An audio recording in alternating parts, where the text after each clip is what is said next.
weren't you waiting a long time to?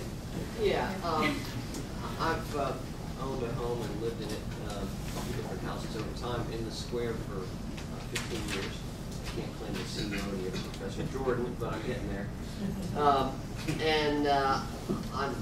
apologize, this is the first of these forums I've been able to attend, but I did go to a couple of the forums at the Acme, however many years ago, that Mr. Albrecht himself hosted.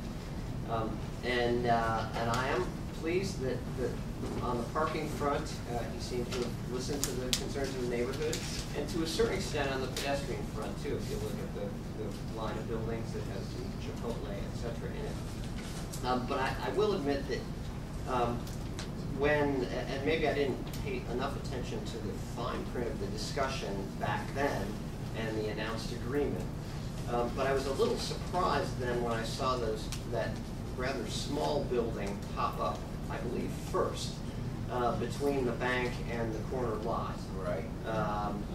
And that had me scratching my head.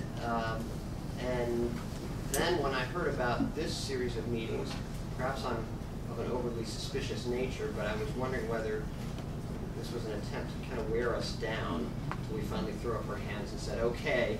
But what's the idea behind those two little buildings? You know, what is their purpose? And what is the max, if those buildings weren't there, what's the biggest footprint that one could have in that corner lot? Well, I'll start, and if you want to add, so that I don't miss anything. The existing building there is under the joint development agreement and the ground lease that goes with it. There was an obligation to build two buildings on the triangle site. One is about 3,000 square feet or so is the one that's there.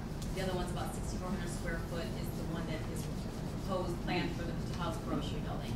But the obligation, you say, to build two buildings, who was obligating Albrecht Incorporated to build two buildings there? It was part of the joint development agreement, so it was an agreement with the city. The parties mutually agreed, I guess, Albrecht to some degree obligated themselves, and the city obligated, obligations go. Can you talking like a lawyer again, I'm sorry. Albrecht, if you look at the agreement, two buildings supposed to be built there, Albrecht's supposed to build them. So it would be correct to say then that the city required Albrecht to build that additional little building there? Is that what you're doing? Well, if I could add some background, I think what you're getting at is why isn't it one big building? Yeah. Is that the question? Well, and why is that taking up, if the problem is size, right, why is that building there? Well, to give two background points. First, rent rates are determined by square footage. And so the bigger a store, the higher the overhead cost for that store. So the idea in having a 6,400 square foot store, one of them among many, was to reduce the overhead rates for that grocery operator to give them a chance. We talked about Freshway and how it's 50% smaller. Sparkle Star was about 50% bigger. So this was that's how that size, one of the factors that played into the size determination.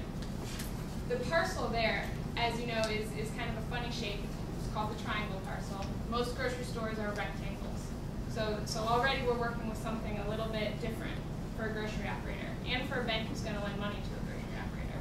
So we've got a triangle-shaped site.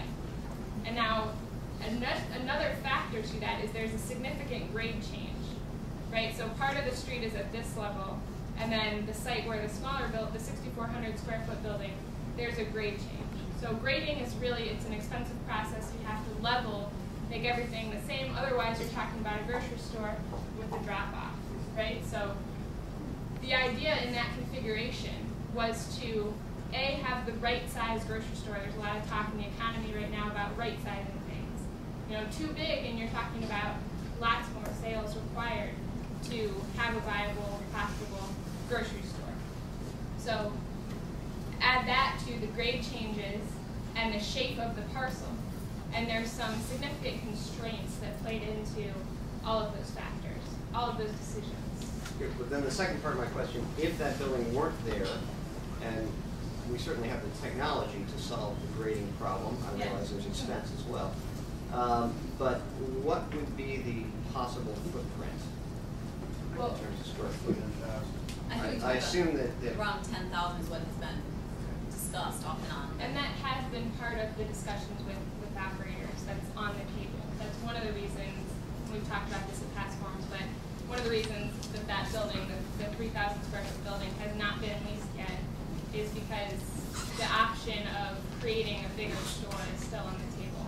But that's not making the difference for any grocery operator so Well, far. if I can follow that up, you've also presented a picture of grocery industry that seems rather reluctant to commit to this neighborhood. So it would be correct to say that that reluctance would extend to both sides of West Market. Because I know, to acknowledge the elephant in the room, and this has probably been discussed earlier forums, but a number of us here are worried, I know, about then creating designs on property on the other side of the street, and would prefer to see development, if it's going to take place, on that corner lot. So I suppose the other side of the street would be equally unattractive if the unattractiveness is the problem. There's actually less space on the other side of the street.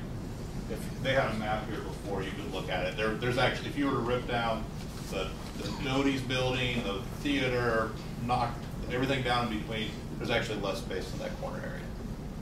You don't have it today, but if you look on the map, you can actually see it. You can go to Google and look at it and you'll see it.